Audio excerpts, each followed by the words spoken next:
So these days you'll hear a term often called resilience, and it's something that some of us have, some of us don't. And let's break it down. Dr. Nikki, what do you think? I love that you've been calling me Dr. Nikki. I know Nobody calls me Dr. I just No messed one it. calls me. Honestly, I go Uh, back and forth with like people on my team where you'll be like Dr. Chelsea, Dr. Torres. Like I just go back and forth. It's very confusing. I think it's very sweet. Nobody, yes, listen, no one calls me Dr. Nikki. People either call me Nikki or they call me Dr. Rubin, but never Dr. Nikki. All right. Just Pete. Yeah, resilience. Yeah, I'm so glad that we're talking about this today because it's obviously an important not just concept, but it's a practice, right? It's like Yeah. something that we can develop as humans. And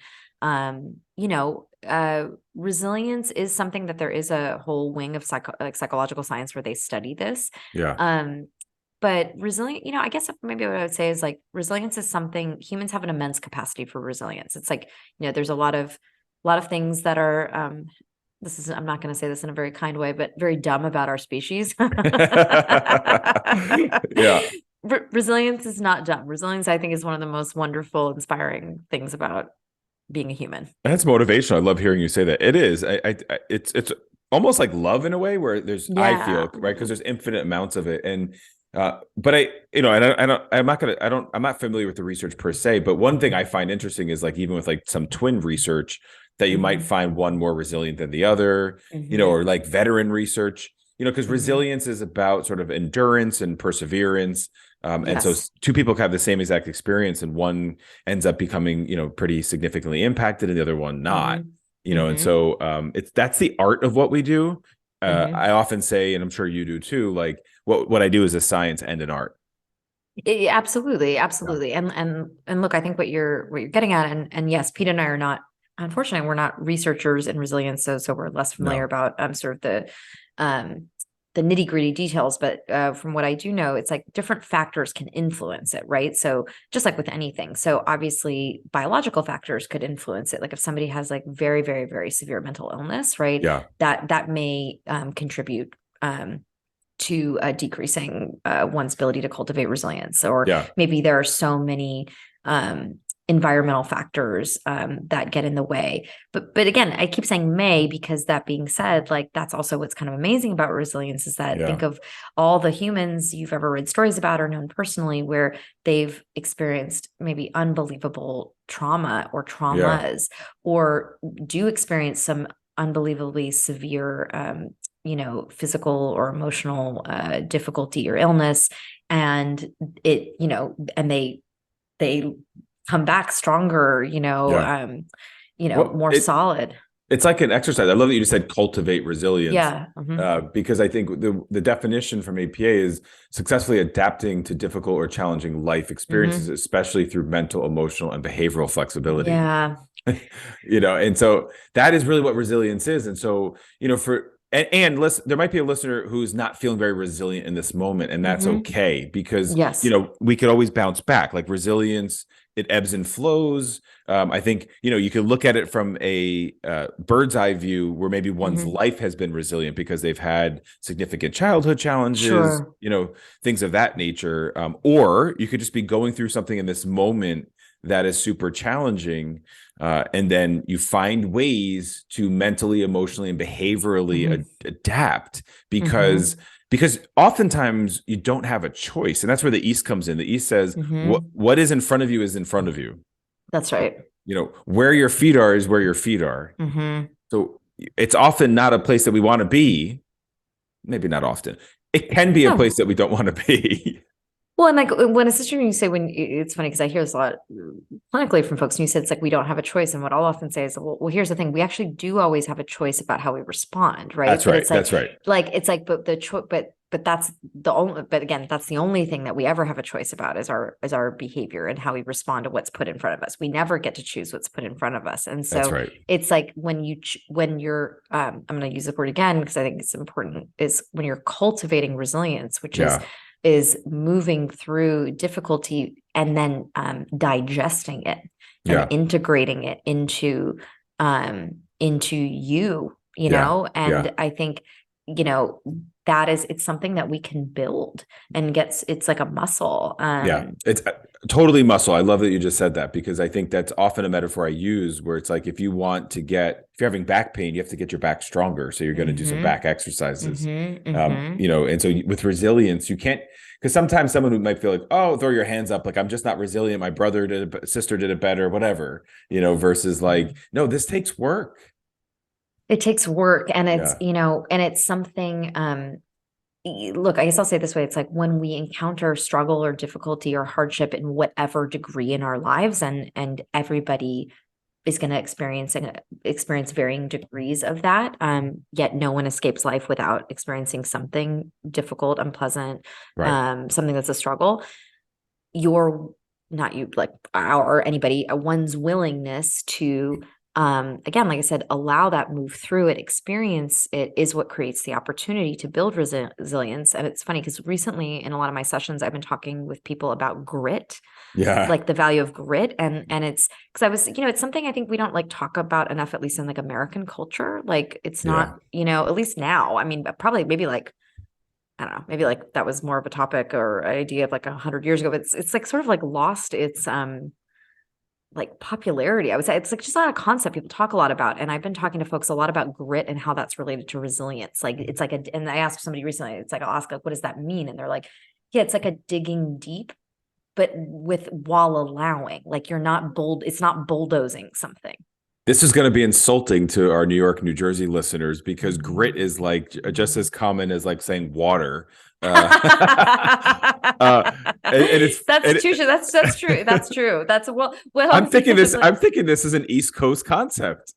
I don't, well, I think it's funny that you're saying that. I would say, well, I think it's a very like, it's like the very New Yorker for sure. No You know what doubt. I'm That's what I'm saying? saying. I'm around that Yeah. word all the Yeah. time, especially in Yeah. sport. Yeah. And I happen to work with a bunch of teams where grit is pretty much the predominant That's culture. cool. That's Yeah. cool. Yeah. But I wouldn't say all of it. I mean, again, nobody get mad at me here. I'm not, I wouldn't say like, I wouldn't say I've experienced that in all of the East Coast. I would say it's like, it's very like regionally Yeah. specific, New York, like, New Jersey, no doubt. yeah, exactly. Yeah. And to that point, it's like, it's not very like American to talk about like Yeah. holistically, you know It's what I'm so funny saying? to me though. When you were saying Yeah. that, I was literally like, oh, You talk about, I was like puffing my chest out. Like, you said, that's what? so funny. That's so funny.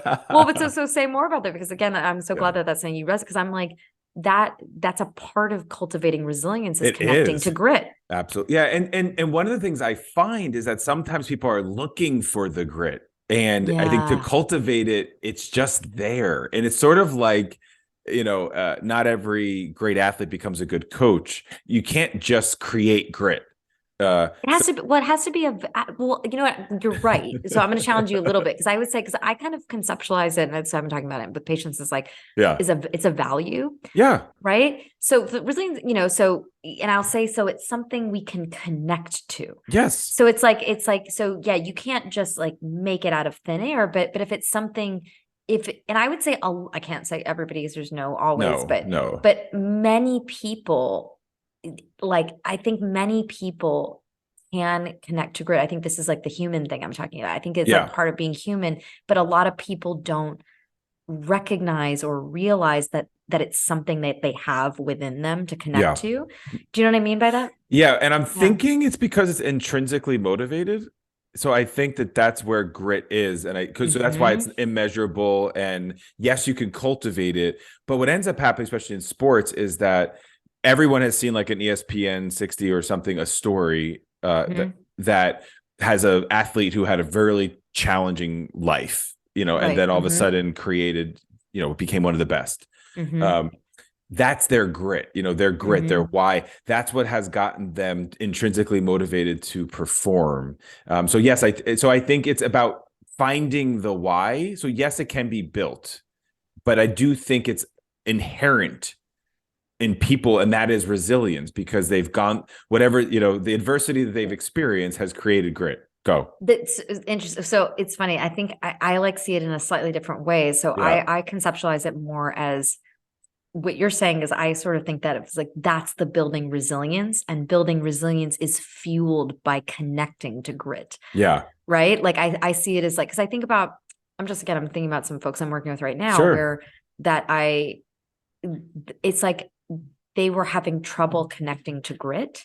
Yeah. They're going through something, and I'm working, they were going some things that were really, really hard. And I was really trying to distinguish between, I didn't want them to bulldoze their way through it, right? I didn't Yeah. want them to say like, just grit your teeth and bear it. It's like, no, no, no. It's No. like, this is really hard. And I want you to bring like compassion and love and kindness to yourself about how hard this is. And I want you to like be in the difficult, be in the hard. Yeah. And then I was framing it as, I want you to connect to grit. Like it's something within you. It's something, Yes. but it wasn't based in something else. Does that make sense? It's like Yeah. something that I was saying, like it's in you, but you're not Yeah. honoring it. You're not And then connecting with it. Yeah. that's going to build the resilience do you know what I mean? I do. And I just put it on our list for another episode. So we are going to do an episode on grit because one of my friends recently this weekend said, when East Meets West popped up on my podcast list and I listened to something, you guys were great. He's like, but it was a little monotone. Like you guys should argue more or something. That was what he said. Excuse you. Well, hey, Eli's from Israel, so I was like, maybe there's some, he wanted a little more like fiery cultural stuff. Right. That's what he and I talked about. But I was like, no, Pete and I don't really argue very much. Well, but maybe we're going to have an episode on grit. Maybe we will. Maybe we'll. Well, so I think what you and I are saying though, we're saying that grit and resilience are inherently intertwined, and that and so resilience is like, again, like for listeners, it's like it is moving forward in one's life, right? It's like I said, it's like even in the presence of something hard, and like I like, and this is why I'm using this language because I like it for myself. It's like digesting it, and integrating it into a part of who you are. Totally. It's how you view and engage the world. It's also, I think, an important piece of it is how you cope. Coping strategies, which we've done in season 1. And then the last piece is social resources. I think that is a piece of it that's important to acknowledge because, I'm resilient. I'm going to put that out there. I'm owning it. And part of why I'm resilient is because I go to acupuncture. I can afford therapy. I get massages often. I have fancy gym memberships. Those resources, they help me stay resilient. Totally. Though I will say, so if you're a friend, Eli, I'll challenge Pete again. This one's for you, Eli. Yes, those things are great things to like take care of oneself. However, I would say like you don't need those things to be resilient, though. That resiliency, like, and this is where I would love to hear, like, bring it back to like, in Eastern perspective, it's like, whatever, when Buddhism was created thousands of years ago, they didn't have fancy gym memberships, right? And it's like what these concepts were about. It's like we don't like, back to what you said, Pete. It's like this is within us. This is within our ability. It's like to open up and accept and allow whatever pain we're encountering, whatever pain's in front of us, and allowing that to make us stronger. It's like I mean, are there other things they would say that okay. So what are social resources are a part of that too? So that could just be community, absolutely. Right? So like community, right? Yes. Right. So, and not everyone has that. Yeah. Well, and I think, that would be something that like, we are a social species. And so like, leaning on others for support, whoever that is, like reaching, like we can't build resiliency in a vacuum, like we can't, exactly. We need, frankly, love and connection, right? Those are essential ingredients, just like, I guess what I'm clarifying for myself as I'm talking out loud today is like, I would say essential ingredients to build resiliency is our grit, connection, love, right? Compassion, right? Yeah. Love and connection, which we've done episodes on all of these. And all these topics. So we have talked a lot on the internet. So who's listening? I think we have like almost 85 or 90 episodes at this point. But I think so this is interesting because I think this seems like this is an area where this could also be another episode because here's the thing.